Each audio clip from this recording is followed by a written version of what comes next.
Hello and welcome to another edition of Stager Insights. Today, my guest is Julie Stobbe from Mind Over Clutter. Hello, Julie. Nice to have you. It's wonderful to be here. Thanks for having me. It's our pleasure. I'm really looking forward to learning more about what you do and how it's going to work together with the staging industry. So maybe we can start by telling us what you currently do, and then we'll segue out into what you're going to be doing for the CSP International Academy. I am a trained professional organizer, and I use the word trained because that means I took courses and an exam through professional organizers in Canada.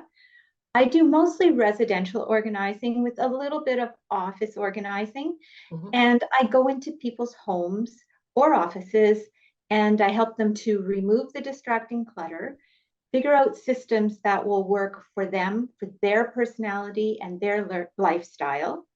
I also help them with time management, and I help them with routine building and systems building, because a lot of times the clutter comes from not having good habits or routines or systems. Interesting. So you find that, I'm sure, how many years have you been in business? I've been in business 16 years. 16 years. So I was going to say, like, over the time that you've been doing this, do you find that your clients have to come back for help again, like a redirect or reroute, or do they really change their life? There are some of each. And when I started in this profession, I thought, oh, it's going to be really hard to get clients because I'm going to see them once. I'm going to be so good and they're going to learn so much that they'll never need me back. And I quickly learned that they do call me back, sometimes for a different job, like a different room or a different reason. And sometimes it's the same space that just needs reorganizing or help with maintenance. And sometimes it's just we didn't quite get the system right for them. And so we rejig it, we rework it until it's right for them and they can keep the system going. But I have a number of clients that I see weekly, some that I see seasonally, and others that I see yearly. Oh, great. Now, what was happening in your business to create the idea of this new course that we're going to be launching with you in January, the Moving Specialist?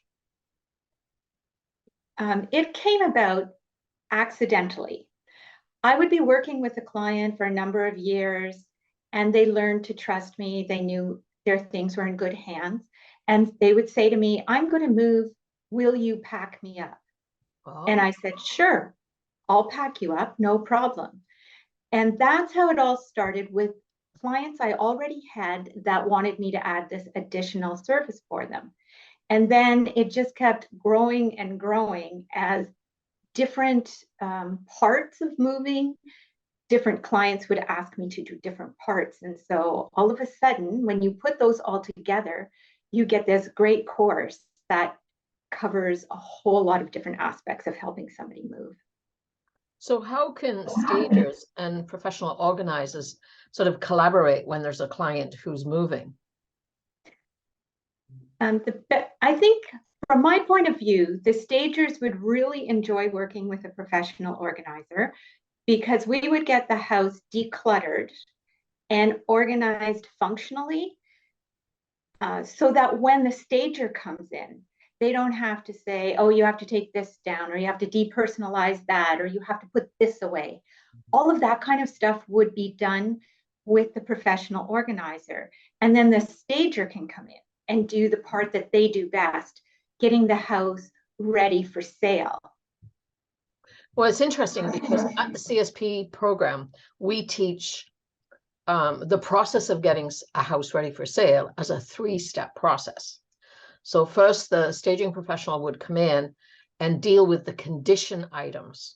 So telling them what needs to get painted, what needs to get repaired, upgraded, that sort of thing.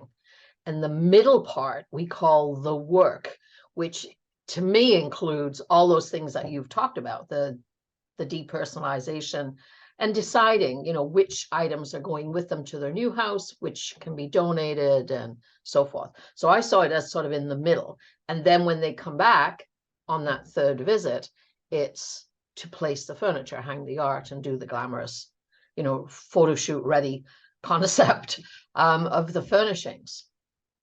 So you're absolutely right. And some stagers don't really want to work with their client to do that middle portion of yes, deciding what stays, donate, getting things in the best place for the client, which sometimes is at odds with the best place for showing the house and working that out.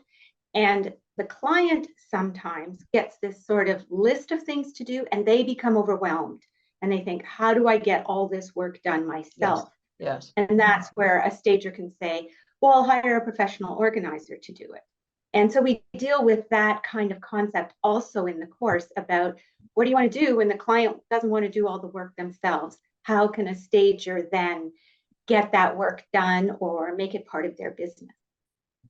So you're saying from your work experience that there is a market for an organized move specialist. And with the development of the course, we are suggesting that staging professionals, if they want to do that middle part, would actually take this training.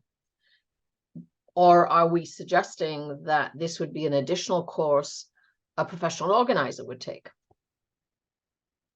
It was developed for stagers that would want to add more parts of helping the client do the physical move to their business. But as I wrote the course, I thought, well, this is interesting because definitely a professional organizer could add a stager to their business or learn staging. But both of these professions have a huge learning curve. And the more experience you have in either of these professions, you see how big it is and how much you need to know to do either of them well. So that's why I would think professional organizers would need to take the staging training. And I feel really strongly, coming from the professional organizing side, that the stagers need to learn how to do an organized move, not just a move, but a move that makes it really easy for the client in whatever they want help with.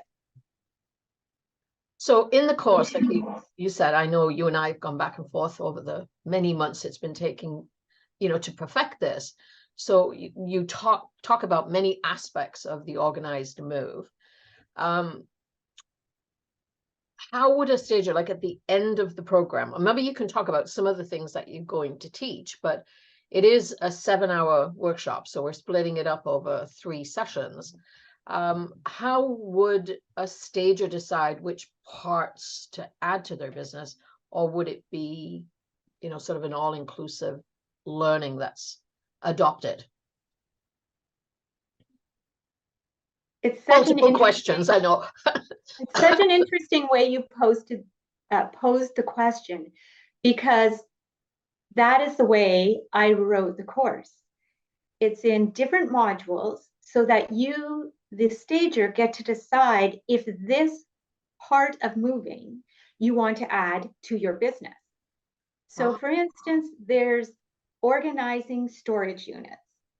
And you'll find over the course of time, you'll run into clients that are moving some things and some things are going into storage units, and sometimes the storage units in their building, and the word storage unit will come up. And so you could decide that, sure, if somebody wants a storage unit organized or their stuff is moving there, I can place it in that unit so that they'll be able to find it, access, get at it whenever they want. Other stagers might not want to do that, working in a storage unit. It's cold sometimes, especially if it's one of the external storage units. They might not like all the piling. It's much more of a moving thing, piling all the boxes the right way. So they might decide to not add that to their business. And so that's how this course is structured, that you look at what is the skills needed in each of the modules. And then you decide if you want to hire people with those skills, if you want to add it to your business, or maybe you want to collaborate with another staging company that will do part of the move, part of the different kinds of moves, and you'll do other parts of the moves. And then together you have them all covered. So we talk about that in the course. and it's designed to make you think about that, of course. Excellent. So is the course, or does the course material also cover sort of who is your ideal client? If you're, let me back this up because it just occurred to me, I might ask this question and I'll forget it if I don't ask it. If you are not a trained stager and you are not a trained organizer, but the sort of work appeals to you about helping people move, would that be sufficient training for someone to then think, you know what, I'm going to start a business as a move specialist? Would they have the marketing and the pricing and the contracts in there, or would that, you know, sort of be part of the staging business that they should have established? One of the things about the professional organizing industry is it's non-regulated. So at any time, anybody tomorrow can say, I'm a professional organizer. And that's why in your marketing as a professional organizer, it's very important to say what kind of training you have, how many years experience you have, and have those testimonials to bring validity to your personal business. Mm-hmm. So legally, somebody could decide that they're going to do organizing and moving, and there isn't any kind of certification that you have to have. Whether they would be good at it, I think is a bit of a personality and life experience question. Because I personally come from a background where I am naturally organized. I was raised that way. My parents were that way. I love it. I can see it immediately. Being organized is really easy for me. So I could jump into something like that because that is who I am. Other professional organizers come from the background where they were completely disorganized and they figured out how to get themselves organized. And so they help others get organized. And that type of person has also learned how to get people organized. But maybe if they haven't organized a move, they might not be as good at helping other clients with it. Or maybe if they haven't used a storage unit or done unpacking, they won't know they won't have experience to have taught themselves how to do it. Now, from staging, I know that you give a course and that gives them certification, but does a stager have to have some type of certification? No, we're a non-regulated industry, but we work in the regulated industry of real estate. And that's what I really stress to people. It's like, yeah, anybody can say they're a home stager just because they think they have a decorating gene in their body. But it's not decorating. And if you are decorating, then you're not staging. And, you know, trying to get that differential through to people is, you know, part of the 20 odd years I've been in the business challenge. Because people have always thought of it as, you know, let's throw some toss cushions on a couch that are red, which is the worst thing you can do. And voila, you know, the house is staged. So there's, you know, we've fought it for over 22 years now to really grasp the concept of what does the buyer of the house want, which is a move-in ready turnkey solution. They do not want to move in and start painting, ripping out floors. An investor would, but not the average buyer. So I've seen in the work that I do, we know that people who sell houses are generally older than people who are buying the houses en masse. And those people have money, and those people also value the time that they have left. We know that it's an egg timer running out quickly, the further down, you know, you get. So you sort of look and say, you know what, do I really want to spend time organizing that storage closet or even the closets that we have? Because there's usually 4 or 5 different sizes of clothing. And am I going to haul them with me? But I also saw it as a sort of niche aspect of that baby boomer genre, because they are dealing with their parents, their parental home, a move to a, you know, a facility that's smaller than where they're living. They could be putting it into a storage unit for the family to visit and see what parts they want. You know, so I was looking at it as a multi purposed opportunity to take the training, add it to your staging business, but also, you know, if you were a move manager, this would lend itself to expanding out your knowledge and abilities as well as your service offerings, right? Absolutely, because some move managers might only be thinking of packing up a home to move to another home. They might not be thinking about downsizing because the person's going into a smaller home or a care facility. Yeah. They might not be thinking about the unpacking. Some move managers will pack and put the boxes hopefully in the right room, and that's even debatable. So as a move manager, that's one of the things you would want to make sure happens for your client, that the boxes are not all put in the living room. Yeah. They're put where they're labeled to go. So whoever's unpacking has it easy.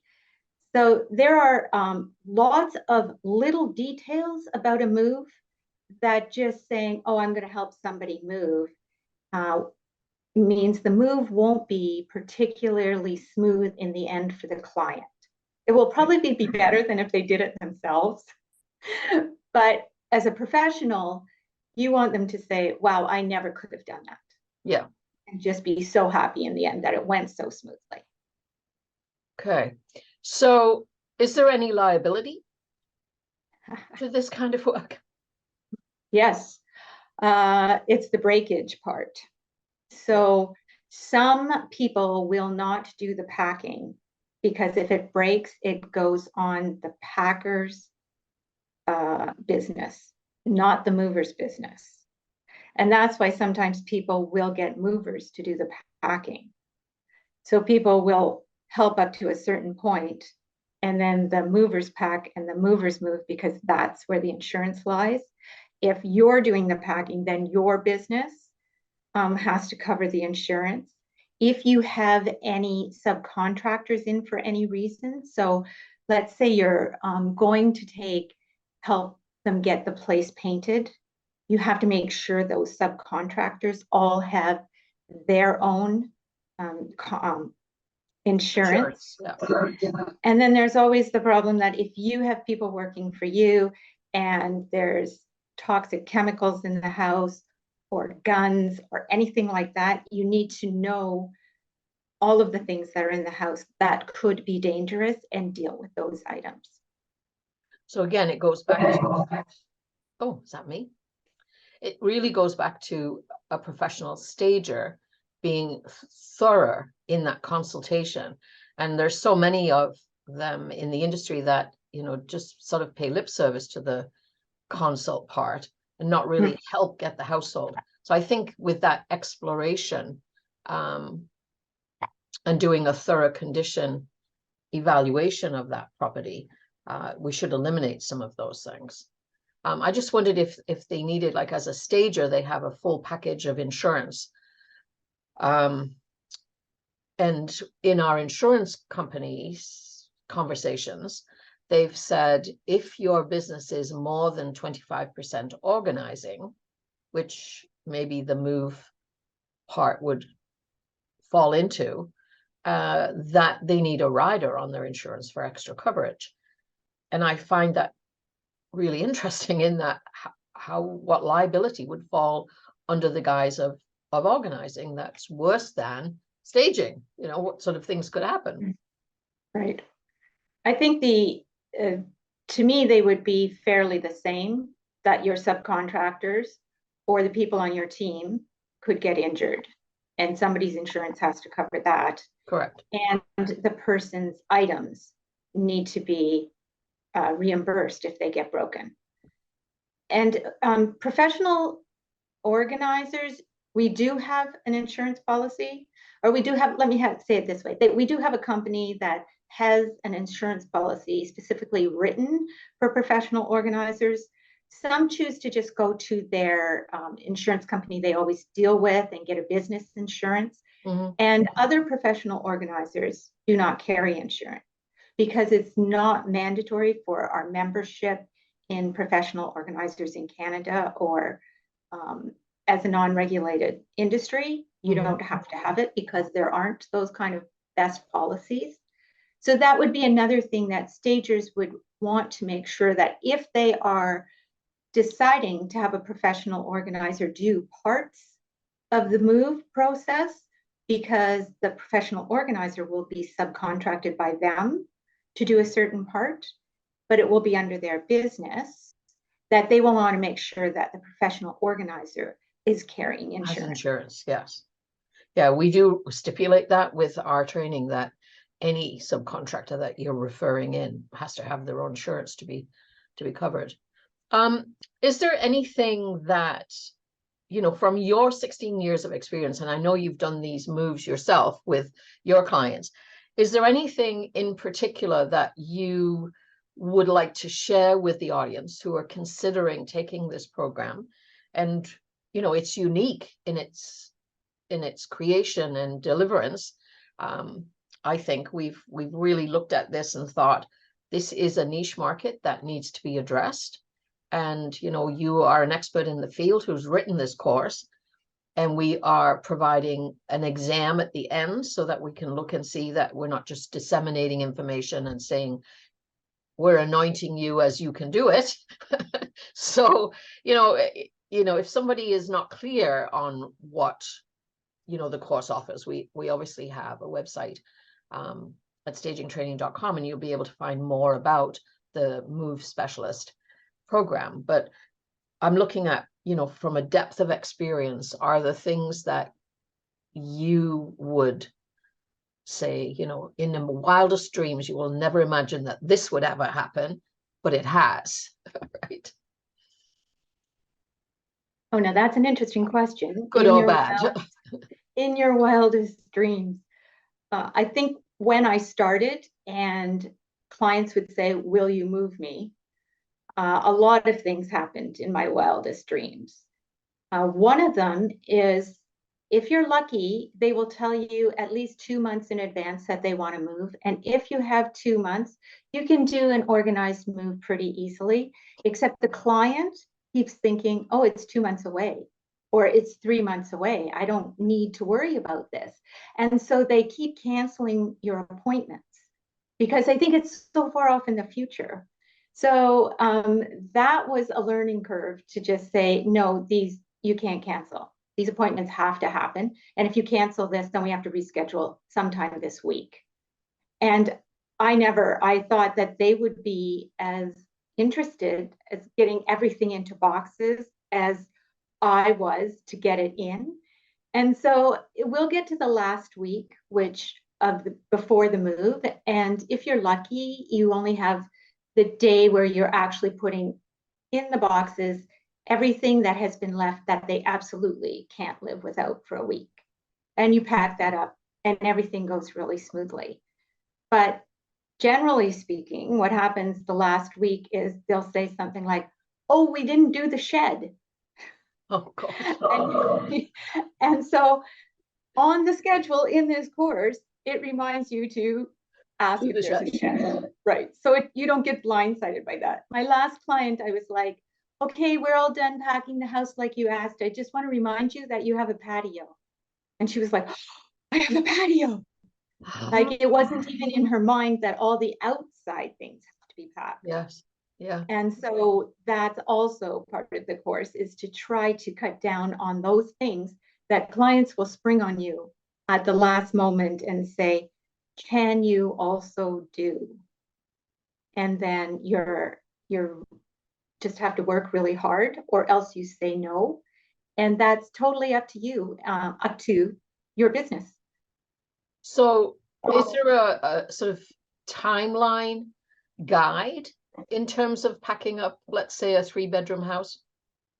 Yes, that's part of the course. Okay. On there's a unit on professional organizing. So in case you just want to do professional organizing and not have a move involved. And then there is a unit on moving a client, and the timeline is in that unit. Mm-hmm. Awesome. And there's a template there, so the people in the course can modify it, no problem. But it also means you could just print it off and fill in the blanks, like the date and the time of the appointment and that kind of. And then is there any marketing support for the graduate of the program? Sorry, did you say marketing? Mhm. I believe they get a certificate, which is the marketing support from the course. And they also get a logo, so the designation that says, I can do this, and I've been, through the program and training program. But we will also be offering what we do for all of our professional continuing ed programs is offer what we call marketing portal. So we give you access to a portal where we've created some graphics that are suitable for Facebook or Instagram, some sort of worksheets that you can put into your client presentation packages to say that this is a service that you already do. And again, it serves money, and not everybody's great at putting words together, so we always do that too. So great. And when it's a new market, when it's a new market, you just, everybody needs to start talking about an organized move specialist instead of using, say, a transition mover or a downsize mover. You need to start talking about yourself as an organized move specialist and say, now I can do this for you. And take that from there. Awesome. Any parting words? Well, the course is going to be fun. It's going to be interactive because you're dealing with a professional organizer. So you're going to hear things from my point of view. And so you get to respond from your point of view as a stager. And we get to work through all those kinds of questions and concerns and comments coming from two different points of view in order to make this certification work really well for the stager. And it's going to have worksheets in it, and templates, so that some of the things have been developed for you to use or modify. And it's really going to try to get you to think about what you want to add to your business and why you want to add that to your business, instead of just taking the course as, oh yeah, I'm going to do all that. Maybe you don't want to do all that, and maybe you do want to do all that. And there's a number of different ways to do it. And that will all be for the people in the course to look at seriously how they want to add it to their business. Now, the question that always comes up is, are you going to discuss pricing, like pricing of the services? And my philosophy is, if you are already in business and that is the price point you're selling your service at, but I'll stand by what you say. So we are talking pricing. We are talking different ways of pricing, different kinds of packages you can build. We are not talking dollar figures, because each market you come from can support a different dollar figure for your services. And we're also talking about, if you are going to price your staging services differently than your professional organizing services, or are you going to keep the price the same no matter what you offer? So not dollar figures, but those other concepts that each business person needs to decide how they're going to price it and integrate it into their business. Sounds great. Well, at the end of our conversation, the video, there will be the details of the program, when it starts, the landing page, so that you can read more about it. We're starting in January of 2023, because that is Professional Organizing Month. And we are really looking forward to hosting you. And we welcome everybody to come and join us in January. Do you know the date? It starts on the week before the 25th. Do you want me to go look on a calendar? The week before the 25th. What are we like? I think it's the 18th to the 25th, and February 1st or 2nd. They're all Wednesdays. So if I don't quite have the date right, it is the Wednesday closest to what I just said. And we are doing 3 sessions, right? So it's 3 back-to-back and they're in the sessions. evening. They start at 7 Eastern Standard Time. Yeah. Till 9, right? The first one is 3 hours long, because the first unit covers professional organizing, and that's a very large unit. The other 2 weeks are each 2 hours long, because the 2 units covered in each of those sessions are shorter units each. Excellent. Well, I look forward to attending that show, that first workshop with you, and I look forward to working with you in the new year. Thanks so much Oh, for your time today. It's been wonderful. thank you. And this is such a great new thing that we're offering. So I hope everybody enjoys it. Yeah, I'm very excited about it. Thank you so much for your time. Appreciate it. Bye-bye. Bye.